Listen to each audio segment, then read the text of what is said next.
Hello bachon, let's read the question. The question is, a particle starts oscillating simple harmonically from its equilibrium position, then the ratio of kinetic energy and potential energy of the particle at the time t by 12 is. ठीक है, हमें बोल रखा है कि कोई particle है जो सिंपल हार्मोनिक मोशन कर रहा है, तो हमें उस पार्टिकल का t by 12 टाइम पर काइनेटिक एनर्जी और पोटेंशियल एनर्जी का रेशियो निकालना है। तो इस क्वेश्चन के लिए अगर मैं की कॉन्सेप्ट की बात करूं तो की कॉन्सेप्ट में क्या आएगा, हमें पता है कि जब हम सिंपल हार्मोनिक मोशन जो कि एक पीरियोडिक मोशन है उसकी जब हम बात करते हैं तो ये एक तरह का रिपीटेड मोशन होता है between the mean position and extreme position. Mean position को ही हम इक्विलिब्रियम पोजीशन कहते हैं, ठीक है। और दो एक्सट्रीम एंड होते हैं, एक पॉजिटिव एक्सट्रीम एंड होता है आपका और एक आपका होता है negative extreme and. Mean position पर आपका जो डिस्प्लेसमेंट होता है वो क्या होता है, जीरो, जहां पर एक्स हमारा क्या है, डिस्प्लेसमेंट है। और जो एक्सट्रीम एंड होते हैं वहां पर हमारा डिस्प्लेसमेंट जो होता है वो मैक्सिमम होता है और इसी मैक्सिमम डिस्प्लेसमेंट को हम एम्पलीट्यूड कहते हैं, ठीक है। अब एक चीज हमें ध्यान रखनी है, जैसे जैसे हम मीन पॉइंट से या इक्विलिब्रियम पोजीशन से एक्सट्रीम एंड की तरफ जाते हैं, इस तरफ हम मूव करते हैं, तो हमारा जो डिस्प्लेसमेंट होता है वो तो बढ़ता जाता है, लेकिन हमारी जो स्पीड है वो डिक्रीज होती जाती है। इसका मतलब मीन पोजीशन पर हमारा जो v होता है वो क्या होता है, मैक्स होता है, और एक्सट्रीम एंड पर हमारी स्पीड जो होती है वो क्या होती है, मिनिमम होती है। सिमिलरली एक्सट्रीम एंड पर हमारा जो a होता है दैट इज योर एक्सेलरेशन, वो मैक्स होता है, और मीन पोजीशन पर a हमारा जो होता है वो मिनिमम होता है।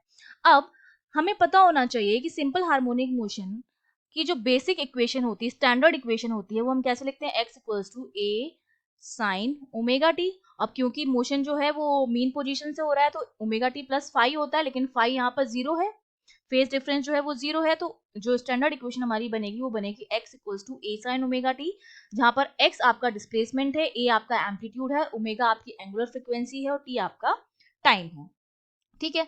अब हमसे पूछा जा रहा है रेशियो काइनेटिक एनर्जी और पोटेंशियल एनर्जी का। तो हमें पता होना चाहिए कि जो काइनेटिक एनर्जी होती है सिंपल हार्मोनिक मोशन में, that is given by half के ए स्क्वायर माइनस एक्स स्क्वायर, ठीक है। सिमिलरली जो पोटेंशियल एनर्जी होती है that is given by half के एक्स स्क्वायर, ठीक है। अब हमें क्या क्या दे रखा है क्वेश्चन में, हमें जो काइनेटिक एनर्जी और पोटेंशियल एनर्जी का रेशियो निकालना है वो किस टाइम पीरियड पर निकालना है हमको, वो निकालना है t equals to t by 12 पर।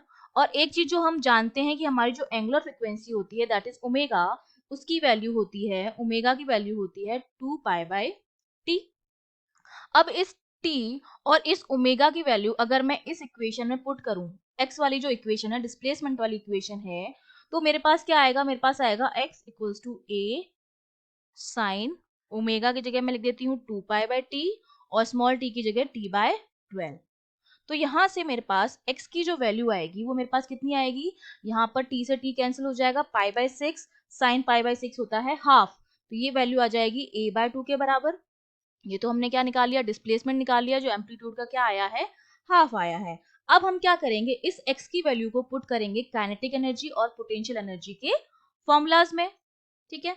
तो देखिए काइनेटिक एनर्जी हमारी अब कितनी हो जाएगी, kinetic energy equals to half K, जो कि हमारा कांस्टेंट है, a square minus x square है, तो यहाँ पर इसको आप कैपिटल ए लिख दीजिए, ठीक है, एम्पलीट्यूड के लिए हम कैपिटल ए ही बना रहे हैं, ए स्क्वायर माइनस ए बाय 2 का स्क्वायर, ये हमने x की वैल्यू रख दी। इसको जब हम सॉल्व करेंगे तो हमारी काइनेटिक एनर्जी कितनी आ जाएगी, काइनेटिक एनर्जी हमारी आ जाएगी हाफ इंटू के, और यहाँ पर ये हो जाएगा 3a स्क्वायर बाय 4, ये हमने इसको नाम दे दिया इक्वेशन 1। सिमिलरली अब हम पोटेंशियल एनर्जी वाले फॉर्मूले में भी x की वैल्यू रखेंगे, तो पोटेंशियल एनर्जी हमारी कितनी आ जाएगी, ये हमने यहाँ पर वैल्यू रखी थी, ये हम यहाँ पर वैल्यू रख रहे हैं, हाफ के और a बाय 2 का स्क्वायर, तो ये पोटेंशियल एनर्जी हमारी कितनी हो जाएगी, हाफ के, और यहाँ पर ये हो जाएगा a स्क्वायर बाय 4, ये हमारी इक्वेशन हो गई 2।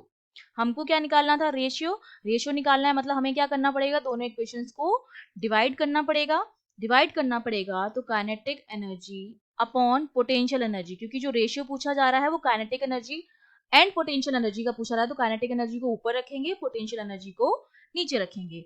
तो पोटेंशियल काइनेटिक एनर्जी हमने कितनी निकाली, हाफ के, और यहाँ था 3a² बाय 4, और पोटेंशियल एनर्जी हमारी कितनी थी, हाफ के, और यहाँ पे था a²/4।